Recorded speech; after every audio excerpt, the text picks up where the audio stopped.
Eu sou Alex Félix e eu vou apresentar o seminário da disciplina de Ética e Direitos Humanos do professor Ismael Xavier. O tema escolhido por mim é Direitos da Criança e do Adolescente.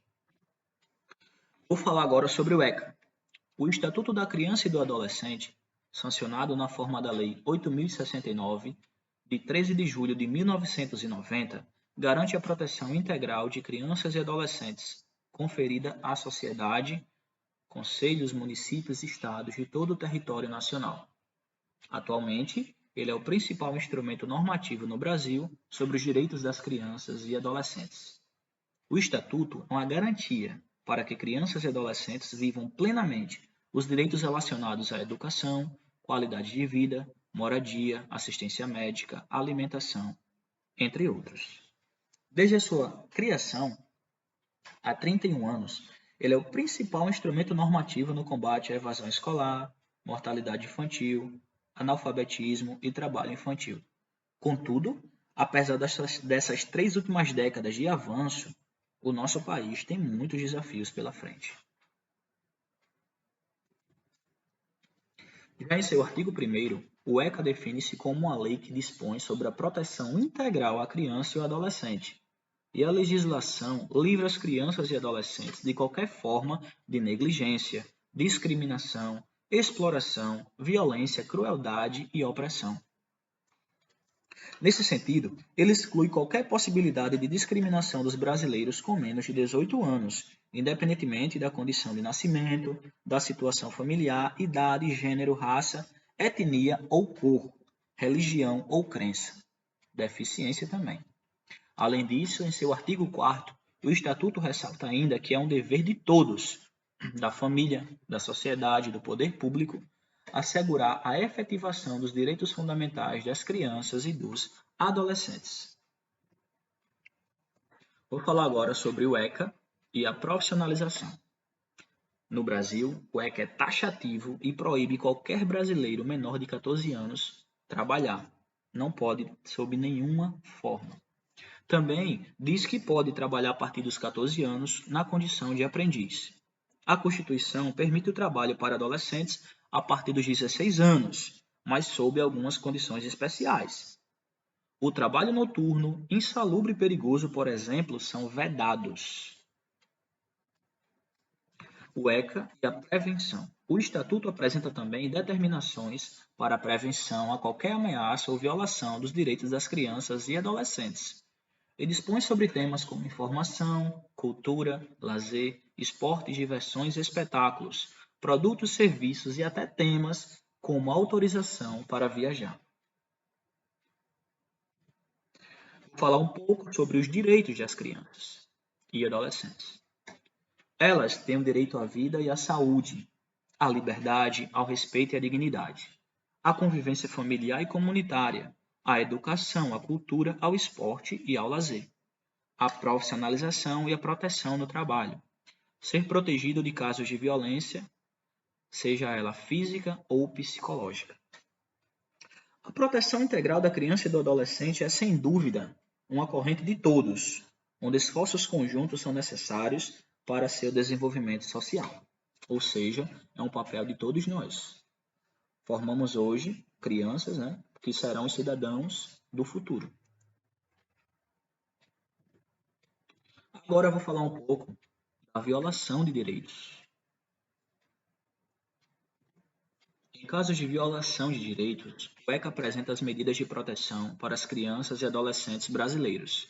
E, nos casos em que eles praticam atos infracionais, a lei orienta os direitos individuais, as garantias processuais, as medidas socioeducativas aplicáveis, além das possibilidades de remissão e das medidas destinadas aos pais e responsáveis.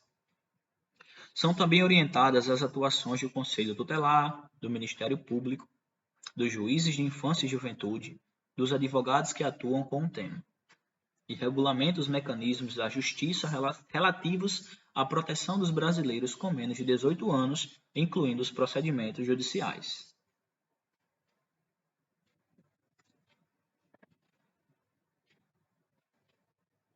Aí são imagens, de crianças onde tem realmente a violação dos seus direitos. Tem crianças aí em lixões, em locais insalubres, tem crianças onde não tem moradia digna, outras que estão morando na rua, abandonadas, sem alimentação adequada, outras que sofrem violência dentro de casa, às vezes é da própria família, em geral são da própria família, os pais, padrastos, tios, e é isso. São exemplos de violações.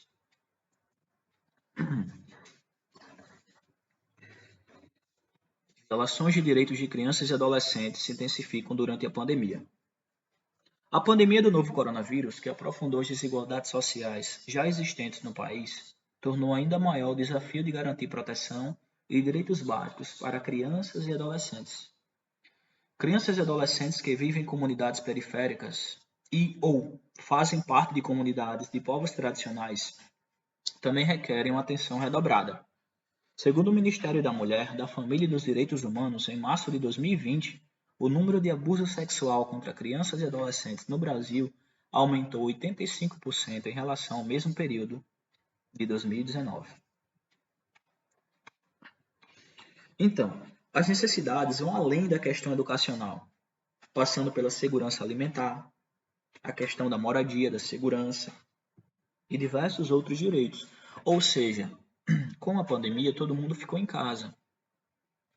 E dessa forma, tudo isso se agravou, porque muitas crianças iam para a escola para pelo menos ter uma refeição por dia. Muitas crianças, quando estavam na escola, elas estavam livres do seu agressor em casa. Muitas crianças não têm os mesmos acessos. Então, elas não têm acesso à alimentação de qualidade, elas não têm acesso à internet, ao mesmo nível de estudo que outras pessoas têm. E o fato delas estarem ali todo dia com o agressor fez com que esses casos disparassem, como a gente acabou de ver aí no último tópico. Dessa forma, até quando elas iam para a escola, elas denunciavam lá. O número de denúncias caiu. Mas isso não quer dizer que diminuiu, pelo contrário, os dados mostram que a violência aumentou. Porque a criança só não tem um meio de denunciar, mas as agressões continuam e aumentaram significativamente. Esses gráficos aí, ó, o primeiro mostra local da violação de crianças e adolescentes. Podemos ver que a maioria dos casos ocorre na casa da vítima, tá? 22% casa do suspeito, 9% outros, tem na escola e em órgãos públicos, mas a maioria, 57%, é na casa da própria vítima, ou seja, a violência se dá na própria casa. Aí no gráfico abaixo, lado direito, tem distribuição de denúncias por tipo de violação. A maior é por negligência, depois vem seguido de violência psicológica, violência física, violência sexual, violência institucional, exploração de trabalho e 1% só outros. Ou seja, isso mostra que existe muita negligência, muita violência, tanto sexual, física e psicológica. E muitas vezes isso aí, como é que eu posso dizer? Existe, mas, sei lá, vamos dizer que um pai, uma mãe faz vista grossa. Por isso que fala de negligência, né? Isso acontece muito também. Às vezes acontece pelo próprio pai ou com o tio, e só que a mãe, poxa, sou mulher, ele me ameaça, coisa e tal, não vou denunciar. Isso acontece muito também por intimidação. E ao perceber o menor sinal de um vizinho, alguém que você conhece, sofrendo algum tipo de abuso, uma criança e adolescente, né, sofrendo algum tipo de abuso, a gente pode ligar para o Disque 100, que é o Disque Direitos Humanos, e denunciar. Eu acho que é uma coisa muito importante. E sim, a gente não pode dizer assim, o que acontece na casa do vizinho é problema dele. Não, na verdade é problema nosso. A gente tem que acabar com tudo isso. É um problema de todos nós. Denuncie, Disque 100. Essas são as referências e agradeço muito pela oportunidade e espero ver todos, né, ano que vem, em breve, de forma presencial. Agradeço por toda a oportunidade e é isso. Muito obrigado.